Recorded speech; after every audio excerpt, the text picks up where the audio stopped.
Oh, yeah. But that's fine. I can't hear a gourd chewing.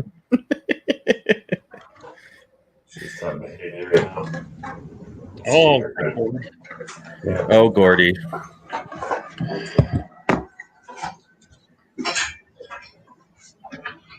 Gordy.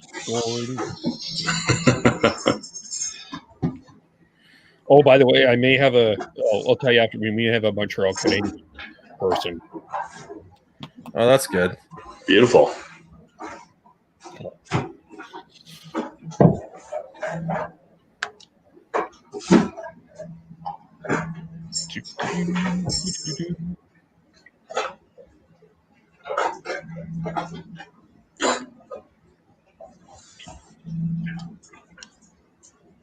Show all. And let's go. We are live.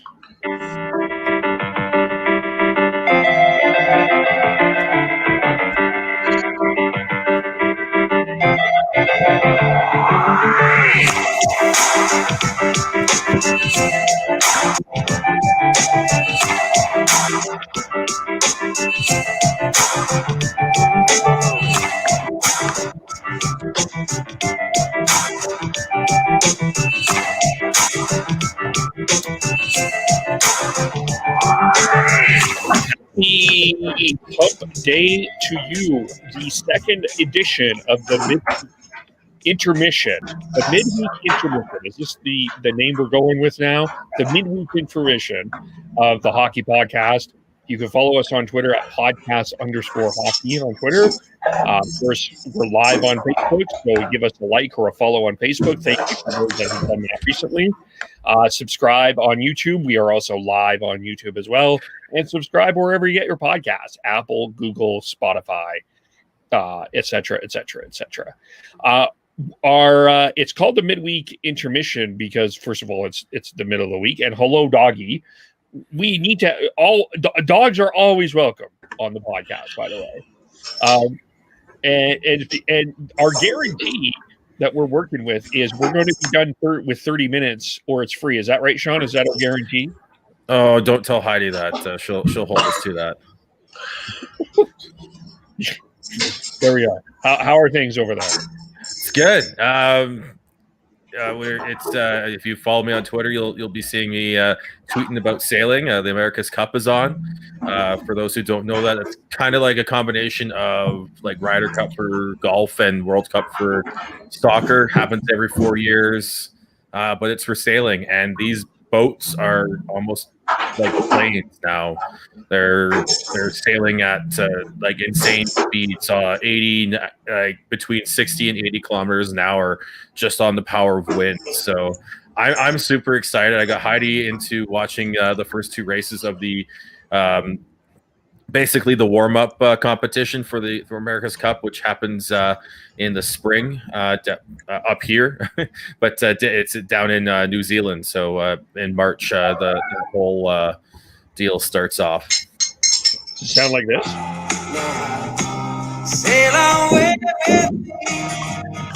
Something like that. I wish it's definitely not as relaxing when you watch it. If you have a chance, go check it out. They've got it on YouTube, and you can stream the races and just check it out to just see what these boats are now. Like it's insane. Like this isn't like just relaxing with a cocktail sailing. This is high performance. At the very edge of technology, and like the sailors have to wear full on body armor to go out in these boats. So it's very cool. So it's more. Hang on. Is it more? Is it more this? Damn it! Hang on. I pulled this up from YouTube, so hang on. I gotta say, is it more that? Hey, look. Closer. I'm the king of the world. Oh man, I gotta say, Sean, you almost called it the YouTube. So Yeah, I I'm an old man now. seriously, YouTube. God. Yes. Devin, how are things? Things are surprisingly busy in my world right now. Got some very exciting things that are brewing. With my fiance Kaylin and I own a company, and things are kind of have a potential to explode a little bit. So we're excited, and I mean nothing is official as of yet, but once it does get official, which it sounds like it potentially could, we'll let everybody know. All right. Keep her fingers crossed. Yeah, And for those totally. wondering what the weird sound is in the background, that's just Gord playing around with whatever toy she's Actually, she's no, it's Carl. He loves bottle caps, and he's ripping around. He's waiting for me to throw it, and he plays fetch. So I will not do that during the podcast. So I apologize if you hear that. It's all good. It's all good. I think it's just safe to say that all I'm going to say is this: our focus today. We are the hockey podcast. We're going to be talking about hockey, and the news today that came out. It may for some seem like, well, this is really innovative, but actually this has been going on since 2017. The Calgary Flames now have a goaltending department. They have moved Jordan Ziegler up, and Jason LaBarbera is basically the goaltending coach. And he's talked today on Sportsnet 960 about working with Jacob Markstrom and how excited he is about that. He starts after the World Juniors are over, so he's the World Junior goaltender coach. So once that's done, he's up in Edmonton in the bubble, and then he's going to come down and do that. So we'll start with Devin.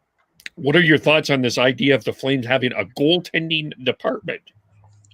I love it. I think Jordan Ziegler has done a great job as the goaltending coach for the past, I don't know, I feel like it's been at least 5 to 6 years that he's been a part of it, a part of the Flames in the goaltending department. And it sounded like it's been in the works for about a year and a half now, trying to get Jason LaBarbera to take over for him. And then Jordan Ziegler is now the director of goaltending for the Calgary Flames, which is fantastic. So I've heard Jason LaBarbera on the Fan 960 for the past couple of years, because before this he was actually the goaltending coach for the Calgary Hitmen. I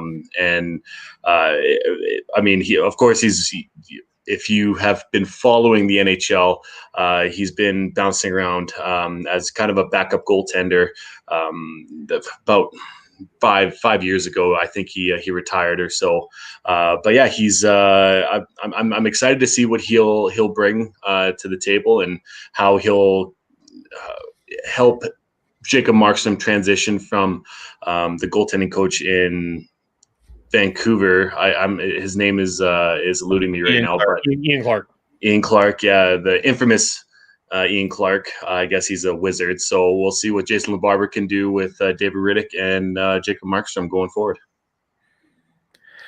Yeah, this seems to be something that's going to become more of a pattern. The first person to get sort of this title was Mitch Korn, and that was with Washington, and that helped them lead them to the Stanley Cup back then. And then the Canucks had this as well with Dan Cloutier holding this title.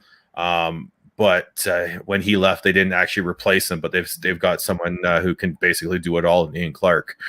But the Flames are I believe the third team to do this, to come up with something like this offseason. Florida being the most recent team to do it, with Roberto Luongo heading up theirs, and then Arizona did it. They brought in Brian DeCord to lead it as well, to lead the department. And I think it's great because goaltenders, I don't think historically they haven't gotten the attention from the coaching and the specialization that they deserve. and they need to have if they're going to if you're going to have a top end goaltender or rotate through them, because they are they are sort of bullshit and voodoo it sometimes. You just never know what you're going to get with them at times. It doesn't matter how good the goaltender is. Like sometimes they get almost the yips at times, and you need to have a good handle on that. And you need to understand what to look for in goaltenders when you're scouting them. And Ian Clark with the Canucks seems to have a handle on that. He's one of the reasons why Columbus has such depth in their goaltending ranks. He's one of the reasons why Sergei Bobrovsky became such a top end goaltender and got the ridiculous contract from Florida. But you can only do so much with what if you don't have more people involved.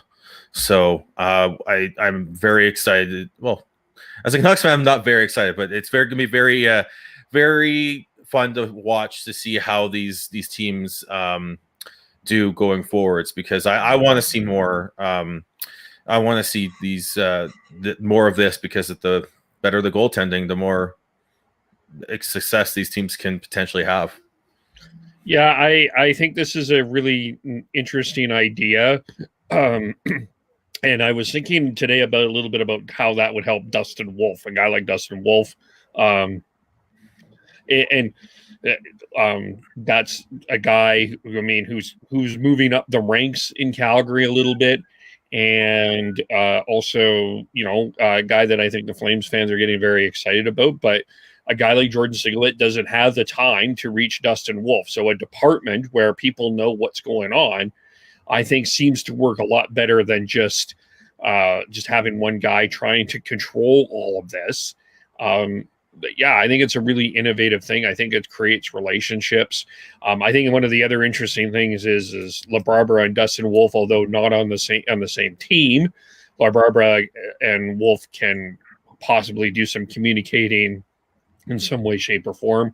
I doubt we're going to see Dustin Wolf on the World Juniors, of course, but that's an experience that they can talk about and they can relate together in the future. So, because it is a solo position, and I think especially in Canada, where we're very tough on goaltenders, or John Tortorella, like yes, Ian Clark has been a wizard in Columbus, no question, but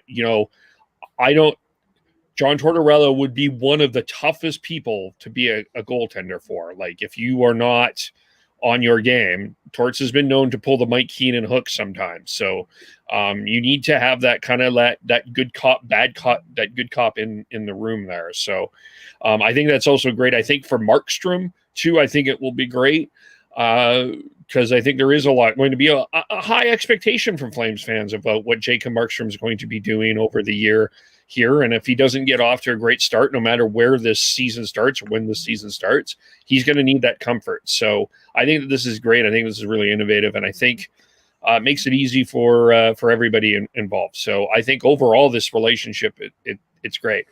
And I think it will help develop goaltenders in the long term going forward. And that's the big thing. So I know the way you talked about it there, Kev. I think I see it a little bit differently.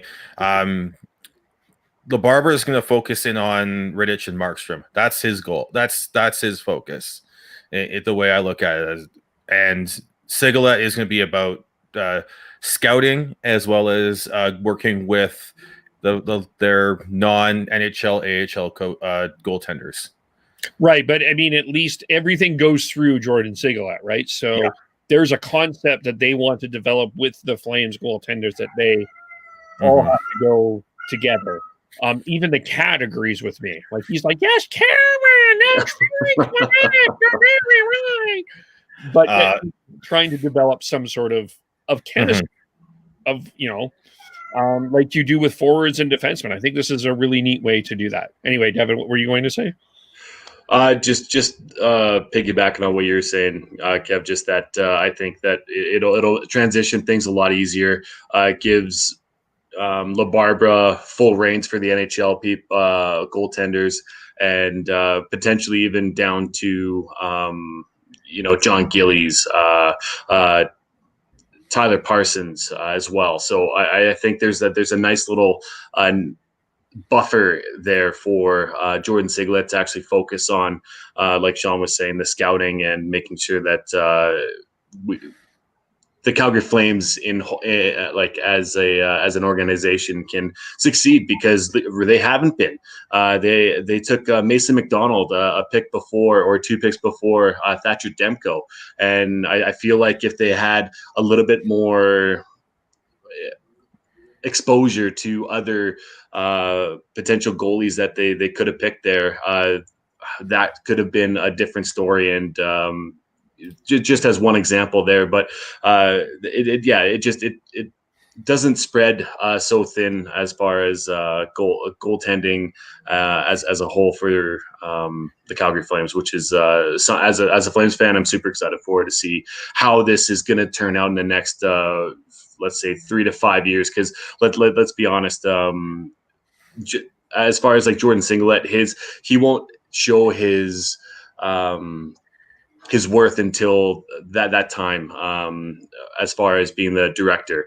But yeah, in the immediate future, I'm excited to see what LeBron can do and how he can impact having a kind of a two-headed monster, if you will, with Riddick and Markstrom. Because don't forget, David Riddick was a part of the All-Star team last year, and it's he's not a goalie to sleep on. He can have his moments for sure, but maybe having LeBarbara can maybe settle his nerves, Riddick's nerves a little bit more than Jordan Siglet was able to do, just having a different voice in there.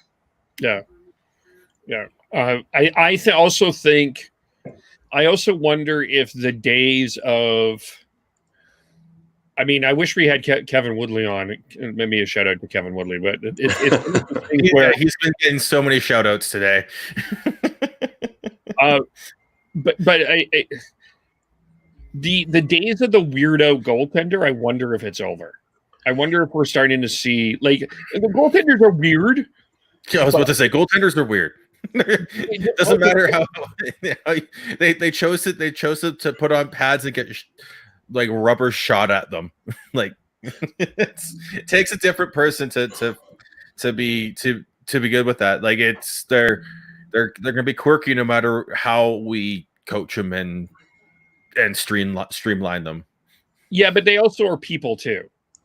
And I think that's the other part. I do think that has been missed. They're a performer like Roberto. Like you don't talk to generally you don't go talk to a goaltender pregame, right? You keep them and let them be solid and all that. That's for sure. But I think that there's just been well they're weird and we don't need to see them or anything like that. And I do think that the psychology now around goaltending is fascinating to me, because I think that's I'm not claiming to be any expert, but it seems to me that is changing a lot.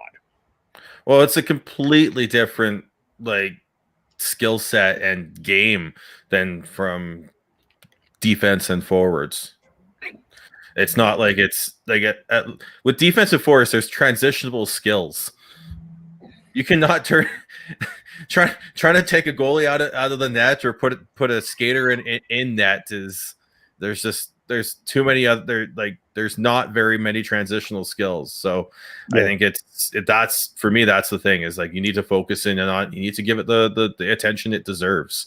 Yeah. And to those out there who kind of want their team to come under this idea, I know there was some talk on with the Canucks about it, but Ian Clark is basically the director of goaltending for the Canucks right now. Maybe he just not in title right now, but maybe he gets it with this new extension that hopefully they get him signed to by the end of this season. And he's one of those guys who can do it all. He's got a book on scouting. He's got a book on how to run it, how to run things and everything. And that book is what the Florida Panthers are basing their department on. So it's not all gonna look the same. I went earlier today when this announcement came out. It's all right, let me go through and see what everything, what the what every team looks like, and they said there's currently 4 teams with a actual named director of goaltending, whatever the actual term is. The Islanders with Mitch Korn, he's there now, being the 4th one after Arizona, Calgary, and Florida. But there's also other teams that have big names running their as their head goalie coaches. Los Angeles has Bill Ranford. They said the Canucks have Ian Clark. Benoit Allaire is still in with the Rangers. Like, those guys are big, have been around forever and know how to run things. Bob Essenson, Boston. So I'm sure they sort of have a good idea on how to handle this and delegate this and everything. So I think we may see more teams do this, but we may just see teams do it quietly in the background, and we may where we don't actually see the name of the head goaltender coach change, but they just the GM, the coaches, they all work together with that person to do the scouting and to do the coaching of AHL and to streamline things. I hope that's not the case. I hope that they can give someone the title and able to give that recognition to that person, because it's deserved to be announced. And Jordan Singlet, I feel like, has done a great job with dealing with the shit that he's dealt with the type of goalies that he's had since he came on, right? And until David Riddick, really, there's not really been a goaltender within the system here that has been able to sustain the job that Riddick has done. And yes, he's only been in the league for 3 years, but that recognition, I feel like, needs to be recognized. And I hope that that's not the case going forward. It's really interesting when you say that, because when I went through it all, like, some of it was interesting to me when I looked through and saw some of the titles. The Winnipeg Jets, they've got Wade Flaherty listed as an assistant coach, and they're them and Buffalo are the only teams that do not have a someone labeled as a goaltending coach at the NHL level. And I don't know what's going on with the Sabres. I was not able to figure out who was running things there for them. They have an AHL. I found their AHL coach, but I didn't find anyone specifically named as a goalie coach. But I think we are going to see the change of it, and it may be goalie coach / director of goalie, whatever. Right? I think that's kind of what we're going to see, or they just call him the head goalie coach type deal, associate head goalie coach. So that's some other terms I saw was associate goalie coach, and it's really interesting to see the different terminology that these teams do use, because it's I don't know if it's trying to downplay it or trying to distinguish them without making them sound too grandioso, but I feel like there's, especially with Winnipeg doesn't have that much of, they don't have too much capital there as far as being able to, I feel like, what I'm trying to get at is that if you have that title, then you deserve some sort of pay raise, right? And that's the only thing I can think of. I don't know. I feel like Buffalo is able, I know that the Bagulas are having a hard time with their other businesses as of right now, along with the majority of the world. But I think that's probably the reason, is just financially they're not able to have that label, because once they do, then they're going to have to do some sort of pay structure, which they're not comfortable with. Yeah. By the way, just some fun trivia for you. Do you know who, since 2004, the only drafted, acquired, developed by Flames goaltender that has started for the Flames? Is it Rittich? Oh, no, he wasn't drafted. No, he wasn't. He's undrafted, actually. But everyone else that they've had has been acquired through trade, which is Kiprusoff, Elliott, or free agency. Mike Smith was that was free agency. Yeah. Then Kari Ramo was through a trade. Jonas Hiller was through a trade. Halbert was through a trade, free agency. They have only had one of their own goal. Him and Gillies, I think, are the only two. Gillies and who? Sorry, Parsons. Gillies and British are the only developed in Calgary system homegrown goaltenders that Yeah. I mean, there's a lot of teams. Like I'd have to do more research. I'm sure there's a lot of teams in that same boat. So I'm not like necessarily criticizing the Flames on that, but that's part of the problem, though. I think with goaltending is takes so long, and you need to be really patient to develop.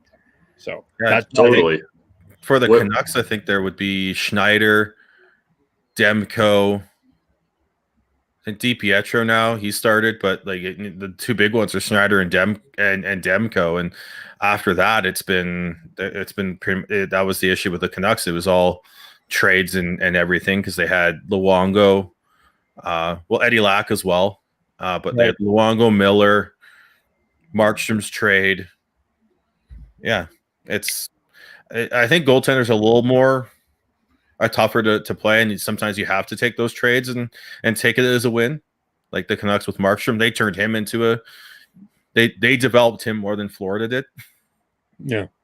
Yeah, that's fair. I think it's been since, like, as far as Calgary goes, since Kiprusoff, there's been 12 plus goalies that have been in the net and solidified as their number one or number two goalie, and that's way too many within Kiprusoff. I think it was 2012. He hung the skates up, so it's been a long time coming. So hopefully this really, like I said before, solidifies the goaltending position with having Jordan Singlet as the director of goaltending. Yeah, for sure. Let us know what you think in the comments about this. Please give us your thoughts on that. What you think about that, I think, is a fascinating thing, and it's something to look at going forward. And I think generally a very positive thing. I think not only from the Flames, but I think going forward, we get to finally talk about actual hockey. I mean, we are now, as of this recording, 9 days away from Christmas and 9 days away from the start of actually talking about actual hockey games. The World Junior Tournament starts on Christmas Day. I'm sure everyone is just thinking about Christmas and not about World Juniors, but whatever, right? But it's the World Juniors coming up. Canada's first game is on the 26th against Germany. We are going to be doing recaps of all of the Canadian junior games through Christmas. So keep an eye out for that for our schedule. Devin looks surprised. We have news for you, Devin. We wanted to kind of just go through here and talk about what the top World Junior moments are of our memories here. Sean tweeted out a few. Those are kind of the common ones, but Sean, we'll start with you. What's one of your favorite World Junior moments? One of my favorites is actually only a couple years old. Tyler Steenbergen scoring with just over a minute to go. His being the only forward left to not score a goal for Team Canada in that tournament, and he scores the game-winning, gold medal winning goal with, I think it's about 1 minute and 20 some seconds left, and it's an absolute beauty. Connor Timmins with a beautiful wrister sort of pass to Steenbergen, who just deflects it in to beat Team Sweden in the 2018 gold medal game. And just I think it's one of the nicer goals and moments because of how crisp a play it is. Yeah. And that was the game that Elias Anderson threw the medal into the stands. I still defend him to this day. I totally get it. I know that, everyone talked about sportsmanship, but they were there to win gold. In that moment, you're angry.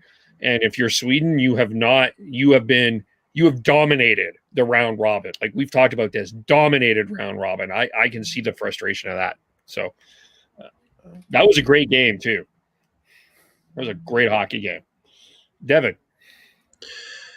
I got two. My first one is the Eberle tying up goal with 6 seconds to go against Russia. I still get chills watching and thinking about that goal. I absolutely love that one. And then my second one is Jonathan Taves, 3 shootouts attempts in a row against the USA to win. I believe that was a semifinal, and that was phenomenal too. So those are my 2 favorite ones right there. Yeah, those two are 2 of the list, but I think they get over.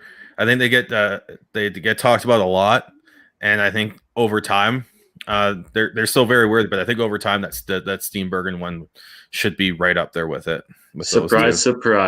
Sean going against me. Jesus Christ, man! I was waiting for you to break out the double Dion.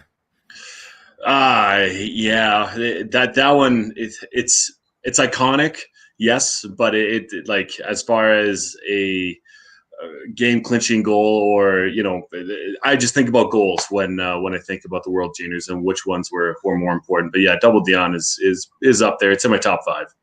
Well, it led to a goal. Yes. Yeah, and Pierre Maguire's call on that is phenomenal.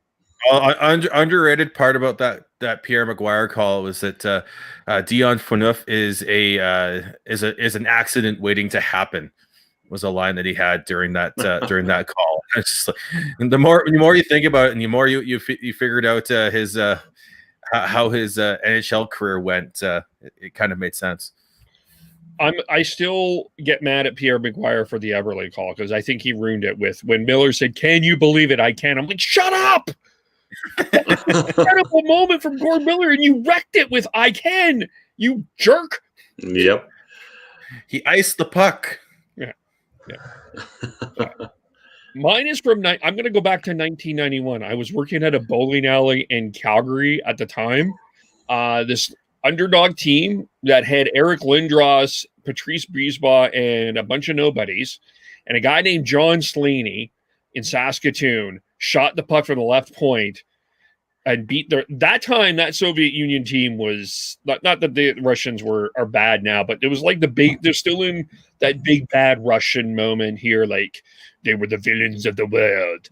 And it was that Canadian team they were not on our drive for 5 or anything like that. And it was just a great moment. Everyone was just glued to the TV, and it was just like a big explosion at the Chinook Bowler Dome when John Slaney in 1991 scored the winner. That led Canada to win that gold medal. So it's great because John Slaney is a little known junior hockey, not an all-star too. So it's a neat little moment. So. Mm-hmm. That's fantastic, man. And just to make you feel old, I was just over 1 year old at that point. Yeah, I'm aware. I don't feel old because Yeah, I think another one I think deserves up there. It wasn't necessarily the prettiest goal, but it was 2008, I believe. Matt Halschuk scoring in overtime. Oh yeah. You have Sean Mathias driving the net and just bowling over the defender, and then a little bit of the goalie too, and Halschuk being able to just take the loose puck right at the top of the crease and pot it in. So that's another one. Again, golden goal right in overtime to win. It's just how like some of these kids, like you think about it, and like that's the best they've done. That's the highlight of their career. Yeah. You never know. Like last year, you have Akil Thomas. Like, is that going to be his highlight of his career? I hope not, because that he looks like a real good personality and player for LA. But being able to basically pull another Steenbergen and score his first goal of the tournament to win the game for Canada in that ridiculous gold medal game last year, where they had the camera issue where the puck hit the camera. Oh yeah, that's right. I'm sorry. I know that some people are not going to like this, but the Canada-Russia brawl? Come on, that is just punch out in Piastani. Yeah, they shut off the lights. Uh, I mean, we look back and laugh. It wasn't great at the time, but I mean, it's just, that, Don Whitman on the call. yeah, it's pretty damn good. Mm-hmm. There's a lot, and like I just can't wait. It's gonna feel a lot different this year, but it's still gonna be, it's gonna be a little bit. It's gonna be a little bit of like home cooking, basically, with finally getting some hockey during hockey season, and something that feels right for this time of year. Yeah, something that makes sense. Saturday, we are going to have a pretty extensive World Junior preview, actually. We have a guest coming on. We got a couple guests, actually. We're going to have one of the Tom from the Calgary Flames Discord channel, as well as on Reddit, as well as a scout from Dabra. Was he Hockey's Futures? No, Future Considerations. Sorry, Future Considerations scout and friend of the podcast. Derek Newmeyer is coming back on to help us do some previews of the World Juniors. So we'll have Tom on to talk the Flames, because that's he's a Flames fan abroad out in the Netherlands, in Amsterdam. And then we'll bring on Derek to give us a more wider view and what to expect from other prospects. Vasily Podkolzin, Amarov with the Leafs, team Toronto Maple Leafs, or AKA Finland, because I think there's like 3 or 4 of them on there. I believe there's 3. As well as everything else. Calgary's got Connor Zary and Jacob Pelche to watch this year, so it's going to be fun. Yep. Yeah, so tune in on Saturday. We've got that going on. We are delivering this podcast for free because we're over 30 minutes, but there we go. Is there anything else we need to chat about? Or eventually, I want to revisit the Shabbat versus Hughes debate and actually look into that just a little bit further. But that's just a little bit of a tease right there. Okay. Devin, you got spanked in that poll. So, well, I mean, I can almost guarantee that the majority of those people voting are Canucks honks. Honestly, it's just Shabbat deserves more credit than what he got last weekend. So let's just put it right there. I do think that's fair, actually. Like, as I see your point there. We support the Canucks, but that doesn't, sometimes we need to look outside of our own little window and appreciate the art on the other side.